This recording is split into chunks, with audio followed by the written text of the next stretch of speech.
Good evening students.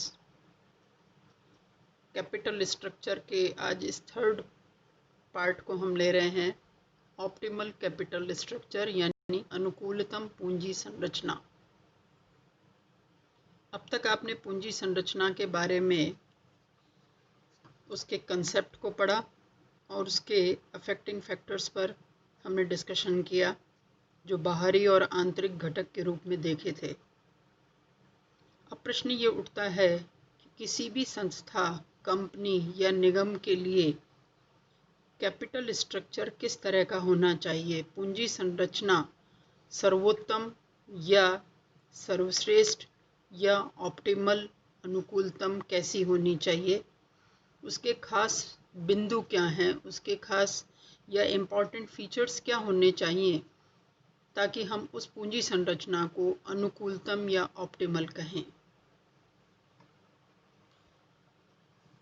जैसा कि आप सभी जानते हैं, पूंजी संरचना एक स्थायी वित्त प्रबंधन है, फिक्स्ड फाइनेंशियल मैनेजमेंट का एस्पेक्ट है, जिसमें हम दीर्घकालीन पूंजी की व्यवस्था के बारे में बात करते हैं, लॉन्ग टर्म कैपिटल फाइनेंसिंग की बात करते हैं।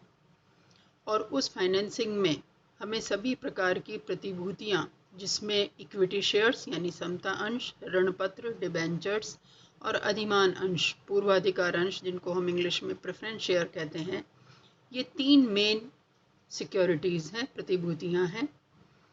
इनका ऐसा किस प्रकार का अनुपात सर्वोत्तम कहा जाए जो संस्था के लिए अनुकूलतम हो, ऑप्टिमल हो। संस्था के लिए अनुकूलतम का मतलब यह है कि सिक्योरिटी मिक्स यानी प्रतिभूतियों का मिश्रण इस प्रकार का हो कि न्यूनतम पूंजी की लागत पर यानी at minimum cost of capital पर संस्था के समता अंशों का मूल्य अधिकतम हो या संस्था को अधिकतम लाभ हो रहा हो, उसको हम अनुकूलतम पूंजी संरचना कहेंगे। फिर से मैं बता देती हूँ, पूंजी संरचना के तीन सेगमेंट्स हैं, इक्विटी शेयर्स, डिबेंचर्स और प्रेफरेंस शेयर्स। इन तीनों के रेशो को हम डिसाइड करते हैं और ये रेशो होता है डेट इक्विटी रेशो, कहलाता है समता ऋण अनुपात। समता ऋण अनुपात का मतलब ओन कैपिटल कितनी होगी यानी ऑनर्स की स्वामी पूंजी कितनी होगी, और ऋण का मतलब ऋण कितने मात्रा में या किस तरह से लिए जाएंगे, या एक्सटर्नल कैपिटल कहाँ से और कैसे ली जाएगी, इसका अनुपात। तो ratio between debt and equity must be optimal.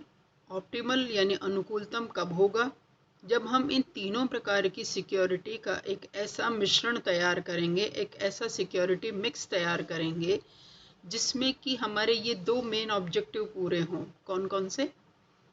कि हमारी पूंजी संरचना में जो प्रतिभूतियां भी हम ऐड करेंगे, जिनसे हम पूंजी विनियोग कर रहे हैं, कैपिटल इन्वेस्टमेंट कर रहे हैं, वो मिनिमम कॉस्ट पर हो, और दूसरा उस कॉरपोरेशन को या उस इंस्टीट्यूशन को, ऑर्गेनाइजेशन को मैक्सिमम प्रॉफिट हो, जिसको हम अंशों के बाजार मूल्य के रूप में देखते हैं, मार्केट प्राइस पर शेयर के रूप में देखते हैं।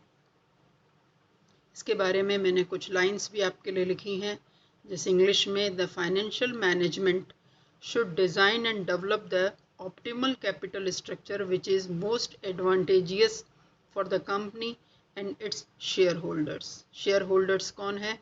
वास्तविक स्वामी, रियल ऑनर्स हैं उस कंपनी के, और उनके लिए एक ऑप्टिमल कैपिटल स्ट्रक्चर बनाने का काम एक वित्तीय प्रबंधक को करना होता है। The designing of a sound और optimal capital structure required to consider the following features in addition to a comparative analysis of cost, risk and control associated with different security patterns। इसका मतलब यही हुआ कि एक ऐसा साउंड या optimal capital structure होना चाहिए जिसमें कुछ सर्टेन फीचर्स हों, जिसको हम अब डिस्कस करने वाले हैं, other than the comparative analysis of cost, risk and control. Hindi में बात करें तो एक वित्तीय प्रबंधक की प्रमुख जिम्मेदारी क्या है संस्था के लिए संतुलित व अनुकूलतम पूंजी संरचना का निर्धारण करना जो कि संस्था के लिए लाभदायक हो, और एक संतुलित व अनुकूलतम पूंजी संरचना में निम्न बिंदुओं के साथ लागत, जोखिम एवं नियंत्रण से संबंधित सभी प्रकार का एक तुलनात्मक विश्लेषण किया जाता है। ये तुलनात्मक विश्लेषण क्यों ज़रूरी है? क्योंकि 3 तरह की सिक्योरिटीज़ हैं। फिर से मैं बात को दोहरा रही हूँ कि हम इन तीनों सिक्योरिटीज़ से हम लॉन्ग टर्म फाइनेंस की जब आप बात करते हैं तो उनके म्यूचुअल रेशो को ही हम ऑप्टिमल बनाना चाहते हैं, यानी डेट इक्विटी का ऐसा कौन सा रेशो हो जो संस्था के लिए मैक्सिमम प्रॉफिटेबल हो, एडवांटेजियस हो, ऑप्टिमल हो या सर्वोत्तम हो। अब इन पॉइंट्स को हम देखते हैं, यानी एक अनुकूलतम पूंजी संरचना के लिए उस कैपिटल स्ट्रक्चर के मेन सेगमेंट्स या मेन फीचर्स क्या होने चाहिए। नंबर 1, न्यूनतम पूंजी लागत, मिनिमम कॉस्ट ऑफ कैपिटल। देखिए, कॉस्ट ऑफ कैपिटल का मतलब क्या है? जो भी पूंजी हम लगाते हैं, चाहे वो संस्था का स्वामी खुद लगाए या वह बाहर से पूंजी को बोरो करे, उनकी कॉस्ट होती है। कॉस्ट किस रूप में होती है? जैसे हम पहले भी डिस्कस कर चुके हैं, शेयर होल्डर्स के लिए यानी इक्विटी शेयर होल्डर्स के लिए जो प्रॉफिट्स उनको दिए जाते हैं, जो लाभांश उनको दिए जाते हैं, that is the cost of equity. Number 2, हम प्रेफरेंस शेयर्स को लेते हैं। प्रेफरेंस शेयर्स को एक सर्टेन परसेंटेज ऑफ डिविडेंड दिया जाता है, that is the cost of preference share. Debentures के लिए आप सभी जानते हैं जो इंटरेस्ट दिया जाता है, जो निश्चित दर से ब्याज दिया जाता है, वह उसकी लागत है। तो ये तो एक प्राइम कॉस्ट है किसी भी सिक्योरिटी की। इसके अलावा दूसरी कॉस्ट क्या है? इशूइंग कॉस्ट, निर्गमन लागतें, जो तीनों ही सिक्योरिटी के साथ जुड़ी होती हैं। चाहे हम इक्विटी इशू करें, डिबेंचर्स इशू करें मार्केट में, या हम प्रेफरेंस शेयर्स इशू करें, तीनों ही कैपिटल को इशू करने के लिए हमें अंडरराइटिंग करनी होती है, यानी उसका कमीशन देना होता है, अभिगोपन का, एडवर्टीज़मेंट में काफ़ी खर्चा करना होता है। इसके अलावा प्रिंटिंग की जाती है और भी कई तरह के ओवरहेड एक्सपेंसेस होते हैं। उन सभी को मिलाकर हम पूंजी की लागत निर्धारित करते हैं, यानी कैपिटल की कॉस्ट हम डिटरमाइन करते हैं। तो हम तीनों सिक्योरिटीज़ में हमारे सामने ऑप्शन क्या है कि इक्विटी इज़ मैंडेटरी। समता अंश तो किसी भी संस्था को शुरू करने के लिए बहुत आवश्यक है। उसके बिना पूंजी, जब तक स्वामी की पूंजी नहीं लगेगी तब तक ऋण पूंजी का इस्तेमाल नहीं किया जा सकता, ये हम सभी जानते हैं। तो उसकी तो जो भी कॉस्ट होगी वो उसे पे करनी ही होगी उसके लिए, कंपनी के लिए। लेकिन अधिमांश अंश और ऋण पत्रों की लागत को हमें कंपेयर करना होगा कि इनकी लागतों में क्या फ़र्क है, ये कौन सी किसकी लागत न्यूनतम है। उस आधार पर हम उनका मिक्स शुरू करेंगे। मिक्स मतलब हम उन्हें इक्विटी के साथ में ब्लेंड करना या उनको मिश्रित किया जाएगा और एक ऑप्टिमल कैपिटल स्ट्रक्चर रेडी किया जाएगा। तो मिनिमम कॉस्ट ऑफ कैपिटल का मतलब वही है कि एक ऐसा मतलब कैपिटल का स्ट्रक्चर तैयार किया जाए, ऐसा कैपिटल का कॉम्बिनेशन तैयार किया जाए जिसमें कि सभी प्रतिभूतियों की लागतों को शामिल करके देखा जाए कि इन टोटल उनका कॉस्ट कब कम आ रहा है। जैसे ABC 3 कंपनीज का एग्जांपल लेते हैं, तीनों अलग अलग सिक्योरिटी मिक्स कर रही हैं, ठीक है। सिक्योरिटी मिक्स अलग करने का मतलब इक्विटी ज़्यादा है, डिवेंचर कम है, कहीं पर इक्विटी के साथ में अधिमान अंश भी लिए हैं। तीसरी कंपनी ऐसी है जिसमें तीनों ही प्रतिभूतियों को शामिल किया है। तो ये 3 ऑप्शंस हो गए हमारे सामने जो आप कई किताबों में इलस्ट्रेशंस में देखेंगे। यानी फर्स्ट हमारा एग्जाम्पल क्या है जिसमें ओनली इक्विटी है। सेकंड एग्जाम्पल क्या है जिसमें इक्विटी और डेट कैपिटल है, यानी ऋण पूंजी है, ऋण पत्र हैं। तीसरी है जिसमें हमने तीनों तरह की सिक्योरिटी को मिक्स किया है। तो अब इन तीनों की हमें टोटल कॉस्ट मालूम करके हम कंपेयर करेंगे कि किसकी कॉस्ट कम है, वही हमारे लिए बेस्ट मिक्स कहलाएगा या ऑप्टिमल कहलाएगा। सेकंड पॉइंट है न्यूनतम जोखिम, मिनिमम रिस्क। देखिए, risk is very important aspect in capital structure. Risk किस तरह का है?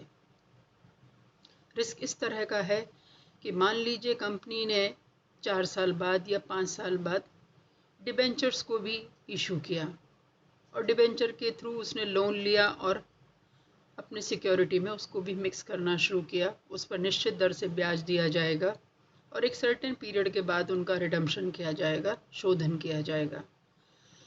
अब क्या हुआ कि इस पूरी प्रक्रिया में एग्जैक्ट 6th ईयर के बाद, जबकि हमने डेट इक्विटी दोनों को मिक्स करके सिक्योरिटी को हमने संस्था को चलाया, लेकिन 6ठे साल में ये हुआ कि एकदम से मार्केट में ज़बरदस्त मंदी आई, ऋण पत्रों पर ब्याज दिया जाना मुश्किल हो गया।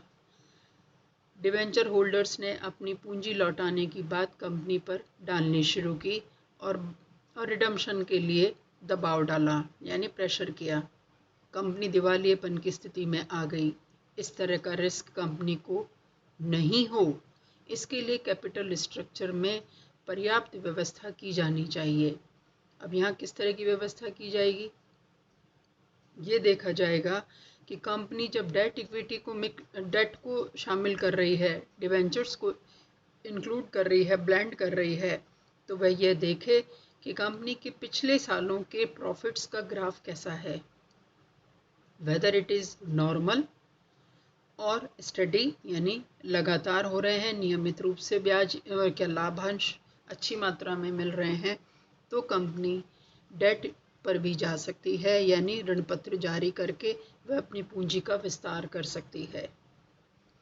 सुरक्षित विनियोग, देखिए सेफ इन्वेस्टमेंट की बात की जानी चाहिए, बहुत ज़रूरी है, क्योंकि जब इन्वेस्टर अपनी पूंजी लगाता है किसी भी तरह की सिक्योरिटी के माध्यम से, चाहे वो सिक्योरिटी इक्विटी में हो, प्रेफरेंस शेयर में हो या डिवेंचर्स में हो, debentures are very safe investors.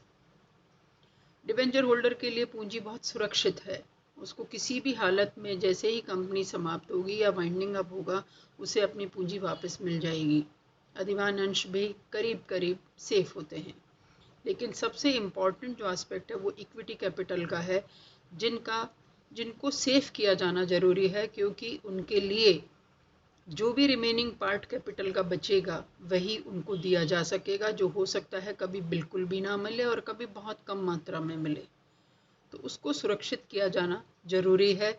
यानी हमेशा संस्था अपने प्रॉफिटेबिलिटी पर ज़्यादा ध्यान देना चाहिए, ताकि उसके स्वामियों के विनियोग को सुरक्षित रखा जा सके। फिर आता है समता पूंजी पर अधिकतम प्रत्याय, maximum return on equity capital. देखिए समता पूंजी पर अधिकतम प्रत्याय की बात जो की जाती है वो इसलिए की जाती है कि इक्विटी कैपिटल होल्डर्स ही तो रियल ओनर्स हैं, और वो ये चाहते हैं कि पूंजी संरचना ऐसी हो जिसमें कम से कम उन्हें ब्याज का बर्डन हो, कम से कम अधिमान अंशों के पर दिए जाने वाले लाभांश का बर्डन हो, और इन दोनों ही राशियों का पेमेंट करने के बाद उनका लाभांश बहुत अच्छी मात्रा में हो, अधिक मात्रा में हो, ताकि वह अपनी पूंजी को या अपने शुद्ध अर्जन को बढ़ा सकें।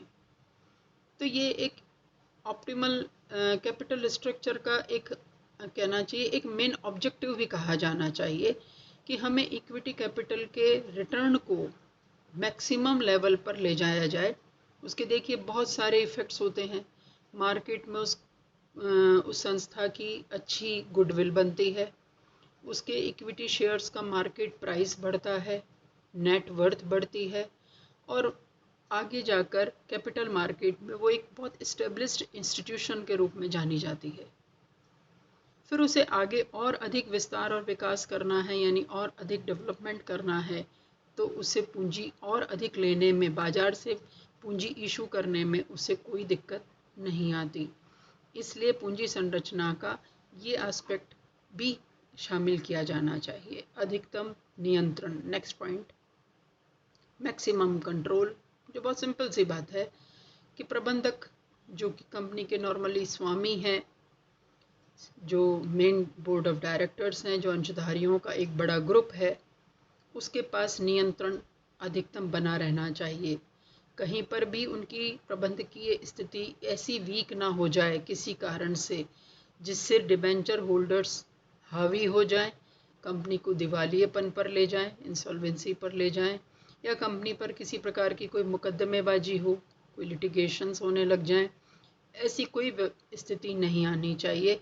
तो नियंत्रण प्रभावी हो यानी इफ़ेक्टिव हो और complete control board of directors के पास में हो ताकि ऑर्गेनाइजेशन को प्रॉपरली रन किया जाए। सरलता, सिंप्लिसिटी पूंजी संरचना का ये एक एस्पेक्ट माना जाता है कि जितनी सरलता के साथ में कैपिटल स्ट्रक्चर होगा, सिक्योरिटीज़ का मिक्स होगा, वो हर किसी के लिए समझने योग्य होगा। कोई भी व्यक्ति उस संस्था के बारे में इमेज बनाने से पहले उसकी सिंप्लिसिटी या उसकी कॉम्प्लेक्सिटी को देखेगा। यदि कॉम्प्लेक्स कैपिटल स्ट्रक्चर बना हुआ है तो एक नया इन्वेस्टर वहाँ इन्वेस्ट करने से पहले 10 बार सोचेगा। इसलिए सरलता का होना भी ज़रूरी है।